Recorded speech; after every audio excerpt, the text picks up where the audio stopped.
أعوذ بالله السميع العليم من الشيطان اللعين الرجيم. بسم الله الرحمن الرحيم.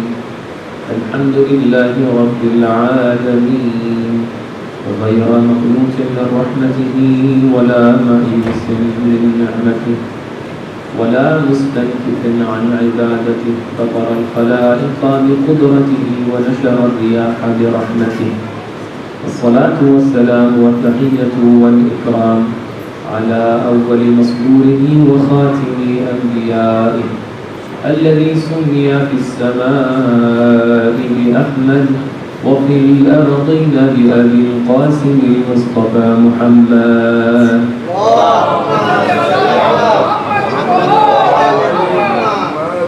ثم الصلاة والسلام والتحية والإكرام على آل بيته الطيبين الطاهرين المعصومين المنتجبين، الذين أذهب الله عنهم الرجس أهل البيت وطهرهم تطهيرا.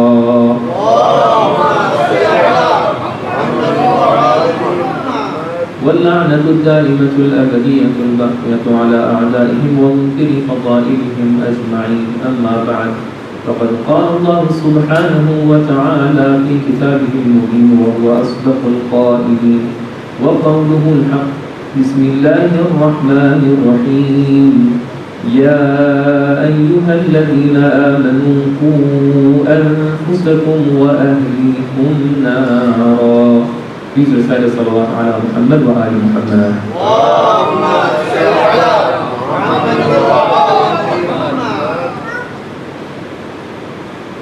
Brothers and sisters, Assalamu alaikum wa rahmatullahi wa barakatuh. I normally send salam to sisters as well. I believe it's normally being sent live to them as well. So alhamdulillah, we are having another gathering today. We're here, very joyful moment for people, and we have another chance to discuss about some of the skills that we started the discussions of. As we discussed before, we have a number of skills, the skills about our marriage life. The skills about marriage life are not a part of our innate nature, so that's why we have to acquire them. We have to educate ourselves. We have to learn how to behave in a marriage life, how to establish the marriage life, and what points, what aspects do we have to worry about, do we have to work on.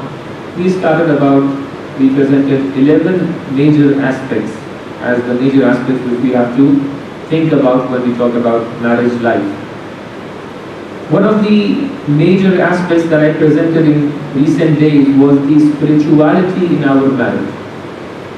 As we said before, there are a number of people who are having a limited type and limited sort of thinking, and they only think that our life is limited to our physical body, and they do not go beyond that. So they only think of the bodily or worldly matters, worldly aspects of a family, worldly aspects of individuals, worldly aspects of everything in this world. But there are people who believe in the spirituality. As we said before, spirituality is one step further to go beyond our physical aspects. And then when we reach to this level of spirituality, we are going forward towards becoming a religious person. So first we become spiritual person, and then we will find that what kind of a spirituality is good for us. Then we find a religion to go forward for that. Let's suppose we have two families. One is completely believing in a life which is limited to this world. Family number A is believing that our life is limited to physical matters. to physical aspects. So they count on their physical beauty. So as far as we are beautiful, we are good. To what time we are strong, we are good. To an extent we have the bank balance, we are good. To an extent where we have the social power, we are good. To an extent we are young, we are good. So they do not go beyond it. So this is family number A. And we have, on the other hand, family B that goes beyond that. They believe in something beyond physical aspects. They believe that there is someone else who is taking care of us as well. They believe that our standards, our criteria are not limited to our physical aspects. We can have like people who are going beyond physical aspects can have these spiritual attributes as well. They can count on honesty, they can count on different attributes that we have in a spiritual manner. When we look at Quranic verses, we see Allah subhanahu wa ta'ala presents this aspect of spirituality and being a religious person who are there as well. And this is not limited to only this world's life, but also for hereafter. As we see in the same verse that I recited, it is the verse number 6 of chapter Tahreem, where Allah says, Ya ayyuhalladhina amanu, O believers, Qu anfusakum wa ahlikum nar. Protect yourself and your family, your ahl, from the hellfire. Consider Jahannam as an obstacle. Consider it as a hurdle. And you are going towards Jannah. So when we see that there is an obstacle in between the path, you definitely will protect yourself from this obstacle. So Allah subhanahu wa ta'ala says, it's not enough to only think about yourself. It's not enough to only think about the hurdles and obstacles that you face in your path, but it is important to take care of your family as well. So here our discussion of marriage life comes. That it is important for us to think about spirituality and religious aspect in a marriage. Because Allah subhanahu wa ta'ala explicitly emphasizes on this point in this verse of Quran. We have similar verses as well. In the other verse for this world, this was for Akhirah. The other verse for this world, in chapter Nahl, verse number 97, we have من عمل صالحا من ذكر أو أنثى وهو مؤمن فلنحيينه حياة طيبة. حياة طيبة means pure life for this world. If we want a pure life, we have to have Iman and we have to act and practice the good. So basically Allah subhanahu wa ta'ala, when we talk about life, especially the marriage life, Allah says what? You have to think about yourself plus your family as well. So it's very important when we are talking about marriage life to think about the spiritual aspects. We had a discussion of the same in the previous majalis. Now, our discussion is that how we can cultivate the spirituality inside our marriage life in the very few minutes that I have. So basically we presented two examples. One family is only counting on the physical aspects. The other is counting physical plus spiritual aspects.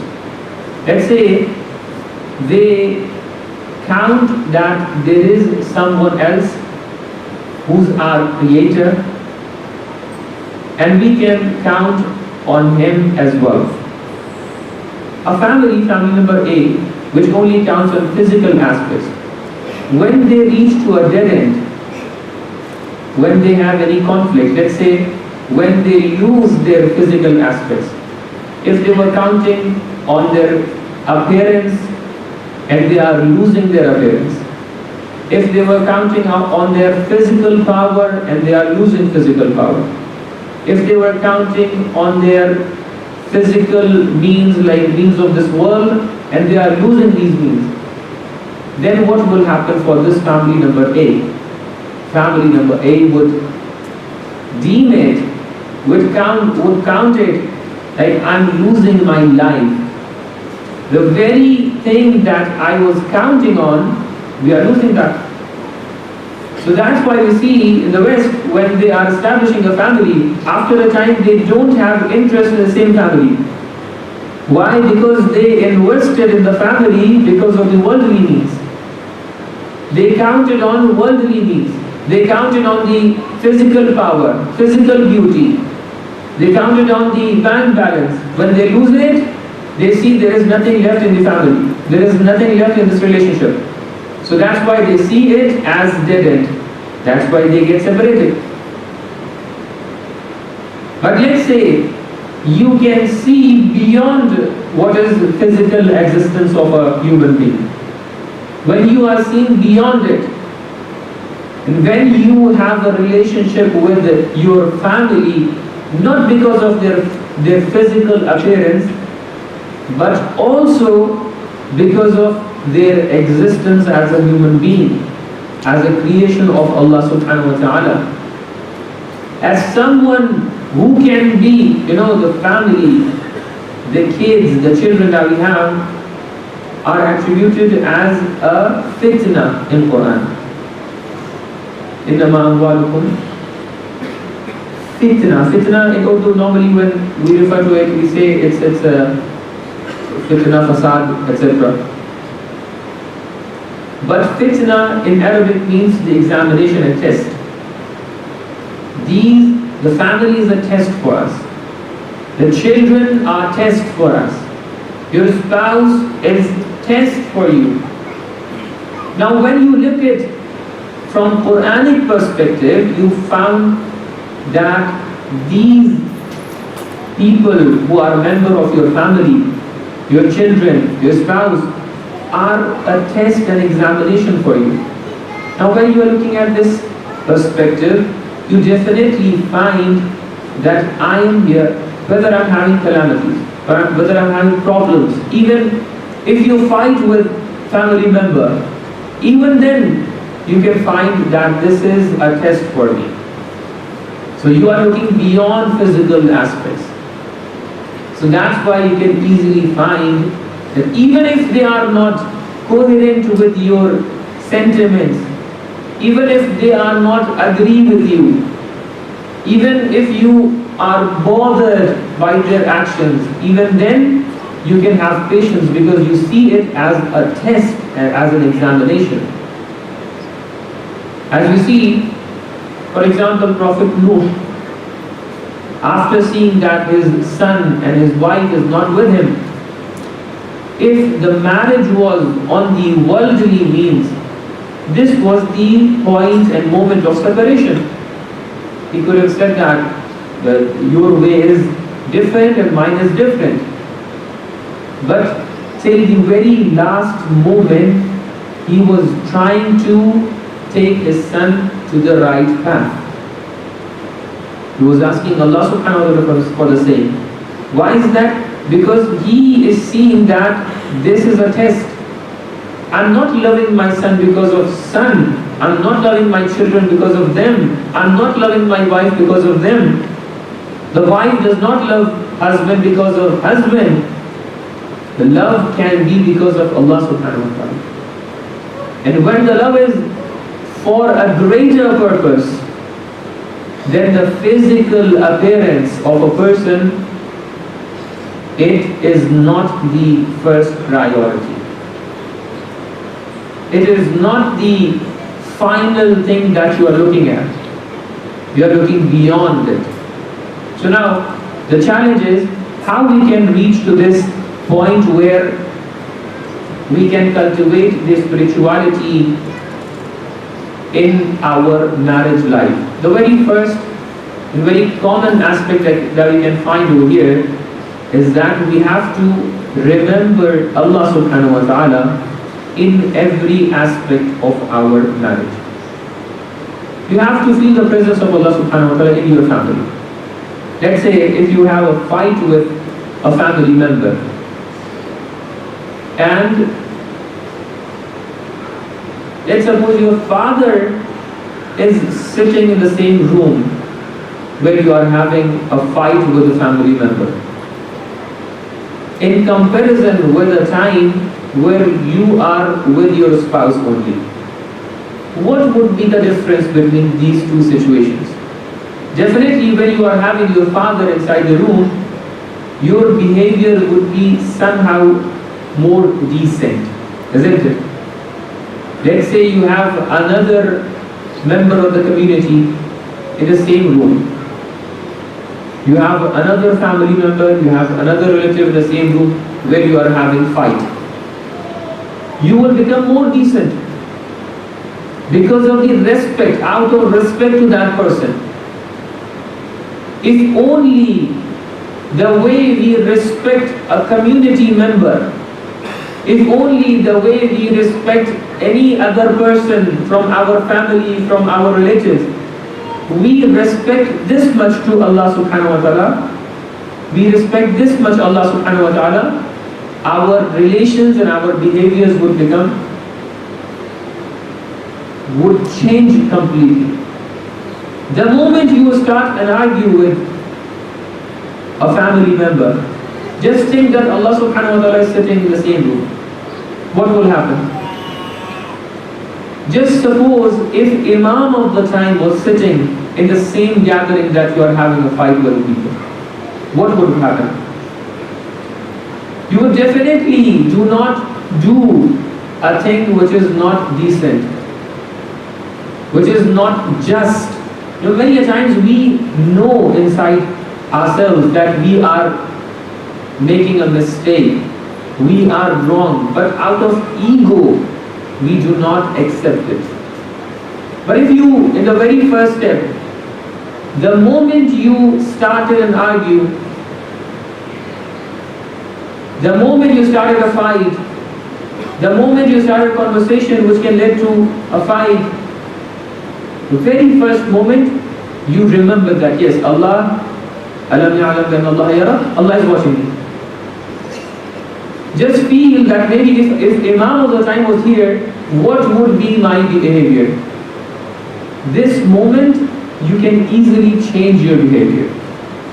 So very first step is to feel the presence of Allah in your family relationship. Number 2 is to practice religion. When we are talking about family discussions, that means practice religion as family. In many ahadith we see that we have recommendations for establishing a masjid. Many ahadith. On the other hand, we have a number of ahadith for establishing a baytus salat inside your house, a room which is dedicated for namaz. What is the purpose of this room? The purpose of this room is to have a place for religious gatherings, have a place for religious activities. So how you can establish the spirituality inside your marriage life? You can go towards the congregational worship inside house. Establish a baytus salat, a room specified and dedicated for namaz. And there are a number of other practical steps as well. Sit together and talk about namaz. And this applies for every other worship that we have, for fasting, for hajj, for home, etc. Sit together and talk about what do you feel about namaz. What is your opinion? What do you think about namaz? There might be some disagreements. Try to reach to an agreement that, okay, from now onwards, we shall have the collective type of worship. If there are disagreements to an extent there you cannot resolve it, you can refer to a person who can resolve, like Maulana, like Alim, etc. Then go towards educating yourself. First you talk about the thing, importance of the thing, then educate yourself that in order to implement the same practice inside our house, we have to know certain things. Get to know the things. And then even sometimes in order to make it very practical, I suggest to have a written agreement with family members. Like husband and wife can sit down and talk about the religious and spiritual aspects, and they can have like written agreement. We are having agreement with Allah subhanahu wa ta'ala that we will be having the congregational prayer inside our house daily if we cannot go to masjid. Sometimes I feel in my house, because I normally go outside for namaz, either masjid or maybe I'm in office. I'm talking about Iran, for example, when I was living over there. So sometimes I feel if I do not pray in my house, maybe if someone comes to my son and asks him whether your father is praying or not, he would say no, because I never see him. So sometimes it's necessary to do the worship inside your house in order to show your children, because kids, they would definitely refer, especially from the people who they are inspired of. Sons are inspired from father, maybe the daughters are inspired from mother, and if they are inspired from someone, they imitate them. Sons are imitated normally by their fathers. They imitate them. The moment they become an idol for them, whatever you do, they will imitate. If you do not have any plan for your worship inside your house, they will imitate the same. They will not get interested in the same worships and practices that you are planning for. So plan for worship inside your house and make it a collective. If possible, do the Jama'at namaz inside your house if you're not going to masjid. If you're going to masjid, it's more recommended. Now we are having point number 3, where we recommend to have a balance. A number of points, other points are there as well in order to conclude the discussion. When we are talking about the religious aspects and spirituality inside a family, we have to look at the equilibrium and balance as well. Sometimes it happens, let's say a wife is asking her husband to go for like outing somewhere for a dinner, and it is Shab-e-Jum'ah, for example. You would say, no, it's the time of Du'a Kumail. Let's go and recite Du'a Kumail. You recited Du'a Kumail. Then I'm tired. Okay. Then next day it is Jum'ah morning. Let's go for the gathering, for the outing. No, it's the time for Du'a Nutbah. Then what? I have to do the ghusl of Jum'ah. Then what? There is Namaz Jum'ah. Then what? I'm tired. Again I have to go to relax somehow, to rest somehow. Then what? It's time of Du'a Samad. Then what? It's time of Du'a Maghrib, Namaz al-Maghrib. Then again I'm tired. Sometimes when we are going towards the spirituality and religious affairs, there has to be a balance between the religious activities and the family times as well. And when you are considering your family time as a worship, as a ibadah, this balance would become very easy for you. Because you are seeing that spending time with wife, spending time with husband, spending time with kids is also a worship. So that's why when we are talking about these things, and when you are making them together, like you are worshipping with your family, this is the ideal situation that you can go for. So these are some of the points by which you can implement and cultivate the spirituality and be a religious person inside your family relationship. I pray to Allah subhanahu wa ta'ala that He gives us tawfiq to go forward on His path, to implement whatever He taught us through the prophets, through the ma'soomeen, to establish the best life in this world and the hereafter. Wassalamu alaikum wa rahmatullahi wa barakatuh. Surah Al-Mubarak Al-Fatiha.